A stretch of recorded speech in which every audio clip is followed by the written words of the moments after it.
Hello and welcome to Dialogue. China is kicking off its annual political season this week. Today marked the opening of the 14th National Committee of the Chinese People's Political Consultative Conference, the country's top advisory body. The annual meeting, together with that of the National People's Congress, are known as two sessions, which highlight China's political calendar each year. So how is the CPPCC different from the NPC? What role does the top advisory body play in the Chinese practice of democracy? And who are the members of the CPPCC? Join us for our discussion today from Beijing. I'm Xu Qinduo.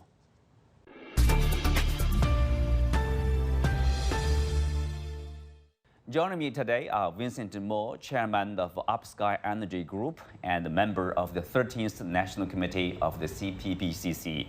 Xia Lu, associate professor at the School of Marxism Studies at the Renmin University of China, and John Ross, senior fellow at the Chongyang Institute for Financial Studies of Renmin University of China. Welcome to Dialogue. So, Xia Lu, I will start with you. For those who are not exactly familiar, with the Chinese political system, especially those, overseas audience, tell us, what is the CPPCC? Okay, if we want to know how the CPPCC works these days, let me just go back to the origin of the CPPCC and to see how it worked and how it functioned in the early days of the People's Republic of China.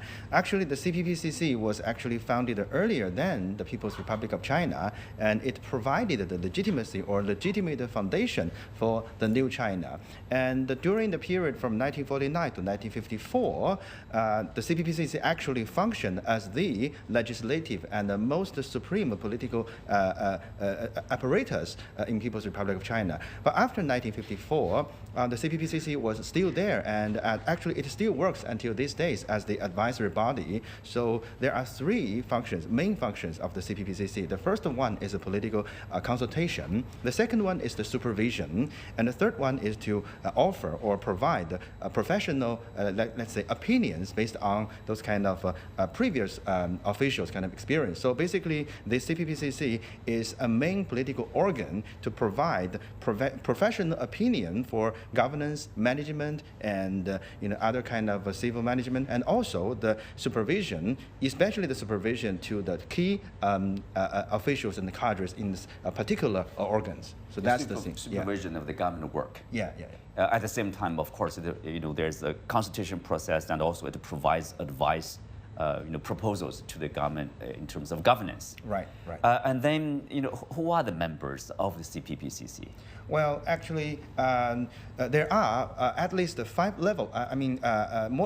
4 to 5 levels of the CPPCC, from national level to the local level. Well, when we talk about the national level committee, actually there are more than 2,000 members, and all these kind of members actually come from 34 sections. The 34 sections are, let's say, different political groups, political parties like the CPC itself, like the 8 democratic parties, like other kind of organization, like the All China Federation of the Trade Union, All China Federation of the Women Organization, and the All China the Youth League, and so on and so forth. So actually, we can say that the members are from all walks of life. They could represent the Chinese people. Yeah. It's inclusive, let's say. Right, inclusive. All walks of life. Right. Yeah. I know, Vincent, you yourself, were a member of the CPPCC a couple of years ago, right? Tell us your experience. Like, how was you recommended, selected, or elected to join the CPPCC, and what have you done? Well, I served 3 terms. And 2 terms in provincial level in Guangxi province, and 1 term for general member, and the 2nd term for standing committee of local provincial CPPCC. And the last term is a national committee. I think it's not elected first.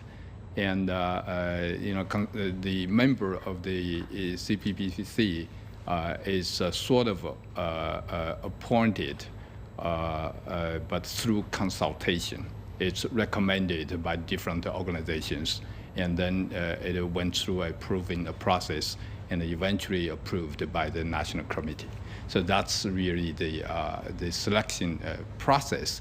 But the 2,000 plus members of the National Committee it's not easy to get in. So that's for sure. You know, that's 1.4 billion people. Yeah, really. So it's an honor, for me to be there.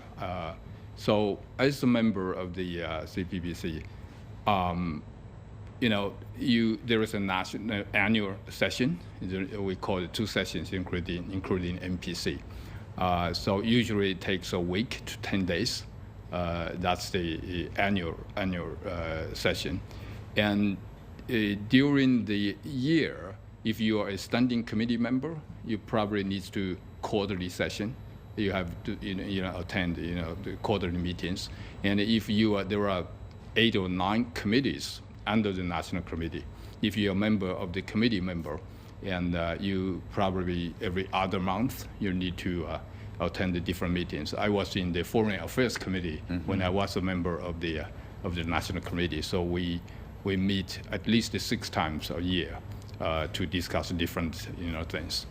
Well, anything impressive, like any recommendation and proposals you made or you jointly made with the other members to the government? Well, that's a responsibility or the role as a member you can play for the national committee or provincial committee as well. In my memory, in my 5 years as a member of the national committee, every year I had at least about 4 proposals, alone, and plus some collective, proposals with other members of the national committee. One of my proposals is for during the COVID, when I was still in the U.S. For Chinese New Year, and because I have contacts with local Chinese people in the U.S., so I wrote a proposal about how Chinese government could help, those overseas Chinese, because at that time, especially in the U.S., China is sort of, isolated in multiple ways. So that proposal was, ranked on the top of the 1,000 proposals of that year. That's one, and another. Most of my proposals are in my fields. It's real estate and the internet. I was in that industry. So how to monitor or regulate real estate market, because the price hiked a lot in the past, when I was a member. So that was also very useful and very important for the central government to think about how to regulate and how to make sure the price is, the price increase in a reasonable range. So those are the proposals I remember are important. Well, we have John. John, of course, you are a long-time observer, analyst of the Chinese politics, economy. At the same time, you live in the West, in the UK. Tell us your experience, the differences, for example, the Chinese system, how the Chinese system works. How is it different from that in the UK or in the US, European countries, for example? Well, it's much more effective and successful. That's its main feature. I mean, if we look at the present situation we've got in the West, you've got a situation whereby people vote against people. I mean, if you look at the US presidential election poll, for example, you have a situation whereby Biden is extremely unpopular and Trump is extremely unpopular. They all have negative ratings, and you sort of vote on the basis of who you dislike least. And the result of which is, therefore, all the opinion polls show that the great majority of the American people think that the country is going in the wrong direction. A majority, because that's a regular question, is the country going in the right direction or the wrong direction? And the answer that comes up at the present time is going in the wrong direction. We have something similar in Britain, in which neither the Labour Party nor the Conservative Party is very popular. What you see in China is, because you've got an effective system which delivers things, that on the contrary, if you take Pew Research, which is international polling agency, its former head used to be Madeleine Albright, who can't be accused of being pro-China, and it found that the great majority of the Chinese people, frequently over 90%, thought that the country was going in the right direction. So that's the main feature about the thing. And the second thing which I notice is the professionalism, what's discussed. And a large amount of what takes place in the Western system is controlled by money. That's the incredible feature in the United States. I mean, it's the only system I know, and I regularly listen to TV broadcasts in which the main eye is how much money that each candidate has raised. So you've got a system which is being run by money. That doesn't happen in the situation in China. And secondly, there's a great deal of demagogy in which people say that they're going to do various things, and very notoriously, they're elected on one position and they do something else when they get into office. Whereas in China, in general, the government puts out its positions and these are carried out. So it's most important is it's a much more effective system. Well, John, of course, you mentioned one important word, deliver. Whether whatever system you have is really about whether it delivers, whether it's a response to the people's request, to the people's that's the expectation, for example. From that perspective, how do you evaluate? How do you say the Chinese system, for example, on programs like poverty alleviation, which is universally acknowledged a huge success? Well, I've said it many times that China since 1949 is the greatest achievement in human rights of any country in the whole of history. And I'm not saying that to be polite. I'm saying it as a serious, considered position. Let's look at the results. In 1949, China was almost the poorest country in the world from the point of per capita GDP. The statistics show there are only 10 countries in the world which had a lower per capita GDP than China. There are various estimates of life expectancy, range between 35 and slightly over 40, but let's call it around 40. To put it that way. Okay, right. Let's go forward. What is it now? 75 years. In this case, right? China is on the brink of being a high-income economy by World Bank standards. It's less than $1,000 per capita GDP away from being a high-income economy. It's got a bigger population than all the high-income economies in the world put together, all the other ones. That means in 75 years, in a single lifetime, a citizen of China has gone from being almost the poorest country in the world to being on the brink of a high-income economy. Their life expectancy of somebody in that time has approximately doubled. It's now slightly over 78 years average life expectancy, whereas previously it was about 40. This is the biggest. It's a miracle. I mean, it's not a miracle because it's not inexplicable. It's not something strange you can't explain. But from the point of the step forward in the lives of people, and China, as you know, around 18% of the world's population, there has never been such a big step forward for such a large number of people in such a short time in the whole of human history. And that's just a fact. It's not being polite. Xia Lu, of course, this is the two sessions special period in the political calendar of the year. So we talked about the CPPCC a little bit. Of course, along with the CPPCC, there's a key body that is NPC, National People's Congress. Tell us how different they are. Okay. Well, first of all, National People's Congress, the NPC, is the legislative council or is the legislative kind of body for China. But the CPPCC, the Political Consultative Conference, is the only advisory body. And it does not have the legislation or legislative function, but it can provide professional opinion towards the making of the law or improvement of the law. And the other important distinctive feature between NPC and the CPPCC is that the NPC actually has the function of elect or select the key state leaders, for China. But the CPPCC does not have this function. So that's the two, we can say, main distinctive features for these two bodies. Yeah. Well, Vincent, you yourself, you from this business community, you are giving advice on the business, let's say, front there. Your primary responsibility as a chairman of your company, I believe, of course, is to grow the company, more profit and more benefits for your employees, for your stakeholders there. At the same time, does that, as a member of the CPPCC, give you a special, sense of responsibility or duty, for helping basically the government, how to regulate, how to better monitor, and how to support even, as long as it, is, let's say, well coordinated with the reality on the ground? That's for sure, definitely.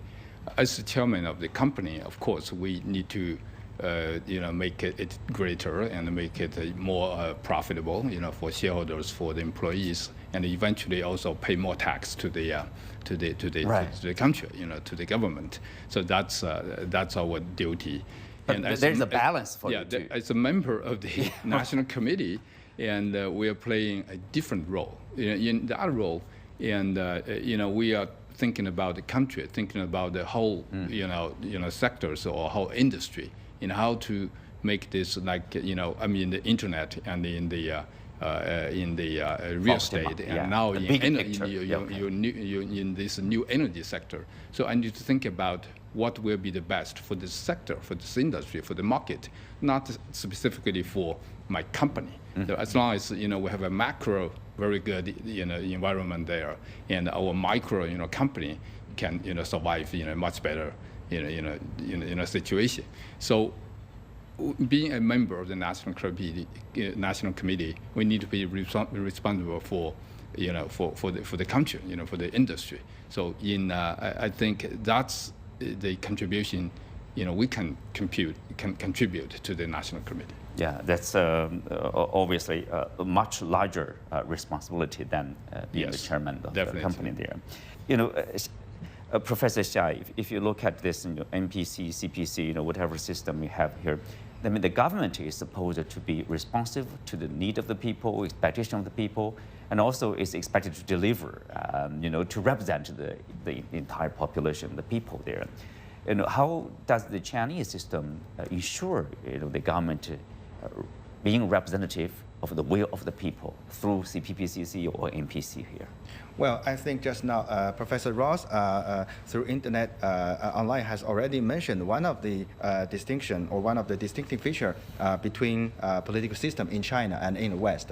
Well, actually, when we, let's say, teach comparative politics in class, well, we all face the students' question, what's the difference between the West and China? And what's the kind of a different function, between the Western political system and the Chinese political system? Well, in my opinion, one of the, I couldn't say I can, cover all this distinction, but I would like to say one of the key points in the Western political system, particularly in recent time, is that it has already become, or it has increasingly become a vetocracy. It's kind of a vetocracy, veto plus acracy. Vetocracy means that in this political system, well, people only want to, people only, aims at denying or neglecting or voting against the other group.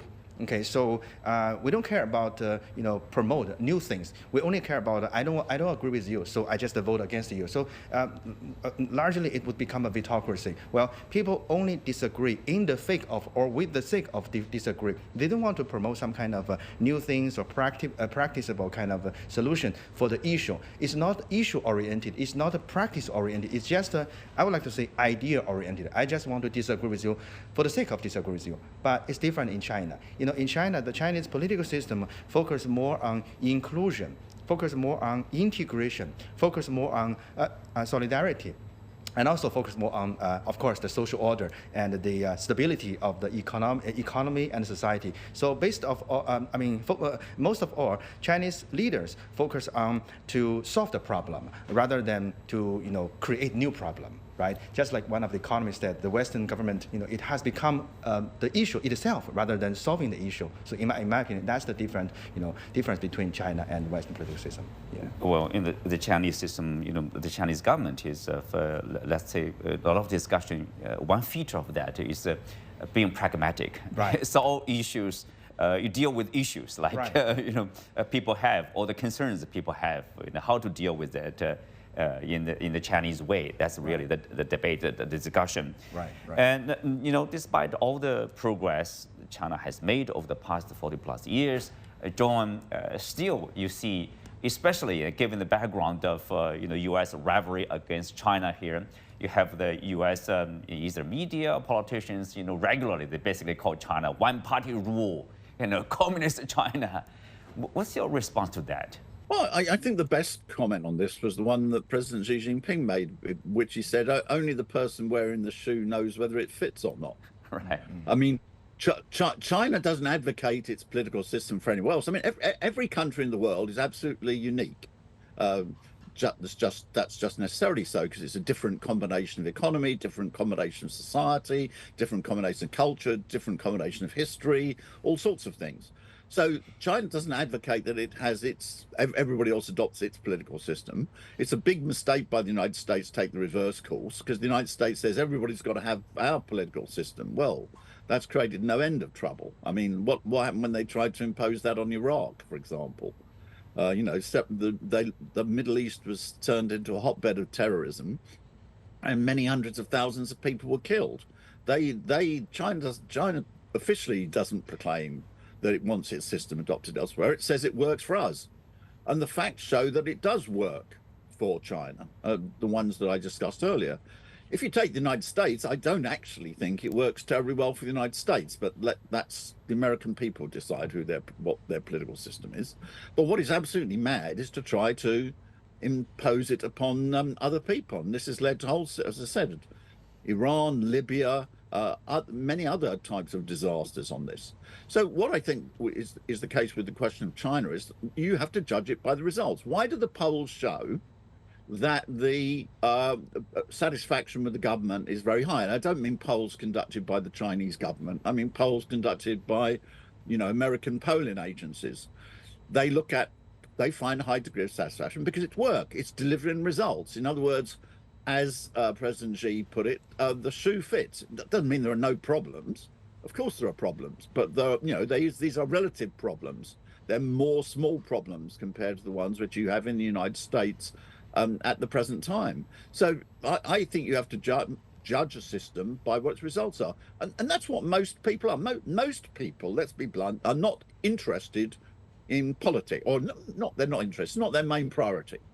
It's normally the sign that, they want to go with their family life, their business, their culture, their hobbies or whatever. Normally, if everybody's discussing politics all the time, it means that there's a big crisis going on. Because certainly that's the experience in my country. And I think in most world. And the big thing about China deals with problems which come up, which are some of them, it's a much, much richer country than it was previously. So this creates new issues. And it goes forward, and that's what people judge by. They're not interested in the technicalities of the process in any country. They're interested in what the result is, and the outcome in China shows that the shoe fits. Yes, this is really up to the Chinese people, in terms of the system, in terms of the expectation, in terms of the practice, of course, based on the Chinese culture, tradition, and economy, etc. Speak of that, of course, the two sessions is,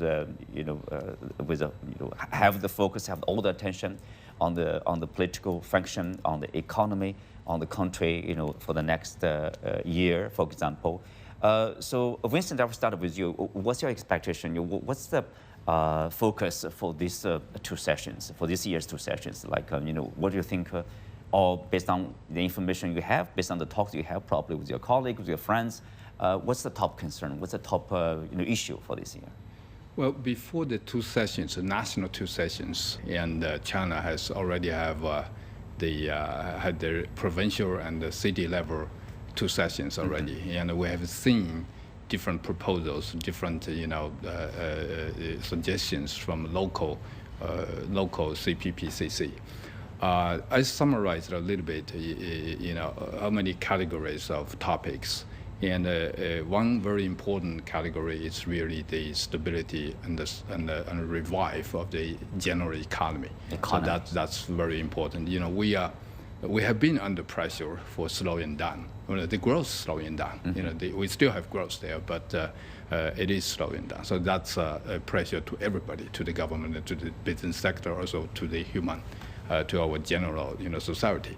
So I think that will be one of the focus of these two sessions. And secondly, more specifically, I've been noticing that the real estate sector or real estate industry is one industry which has been experiencing a lot of difficulties in the past 3 years, including some of the top companies in the past. They are gone or they went bankruptcy. So and the people, they bought properties, and they may not be able to to move in, on time. Right. So and the prices now is right. It's the right price, to buy properties. But how to secure you can move in on time. So real estate is definitely a hot topic. And second topic specifically is the financial market, is the stock market. We have experienced a sort of sharp decline just before the Chinese New Year. But now it's back a little bit, but still needs stabilization to make sure the stock market or financial market could perform and could support the general economy. The third topic, I think, is new energy.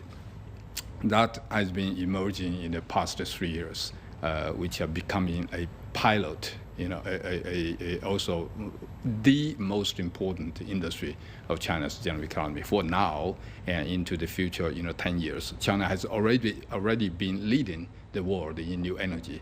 But I think if we spend more efforts, focus more on this industry and this sector, I think China could keep the momentum going on. So make sure China lead the world in climate change, in new energy sector, and the related sectors as well. Xia Lu, what's your observation? Well, based on my observation, I actually anticipate or expect that there are two major issues. The first one, of course, is national economy, just Mr. Mo mentioned, and especially to accelerate. I see a lot of local PPCC, their proposal or their report focus on the speed and focus on the urgency, the urgent kind of need for accelerate or the reboom of the economy, not only some certain industry, but the overall economy, right? That's the thing. And the second thing is that this year marks the 75th anniversary of the founding of the PRC and also the CPPCC. So it will focus, well, I hope it will focus on the unity, the national unity, and this kind of particular issue. So this is also one of the functions that should be played by the CPPCC, right? Well, John, briefly, what's your expectation of the focus of these two sessions, this year's two sessions? Well, I obviously see it from an international angle. I agree that with the economic situation, but I would put an international economic situation because if we take the balance sheet of the last 4 years since the pandemic, China's economy grew by 20% and the US economy grew by 8%. I know that the US is carrying a lot of propaganda saying it's doing very well economically, but it's not.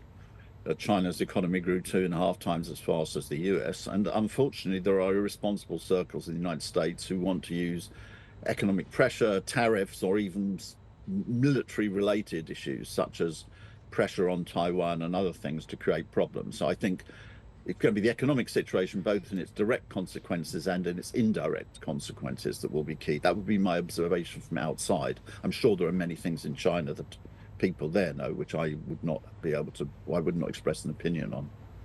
Well, thank you, John. Thank you, Xia Lu and Vincent.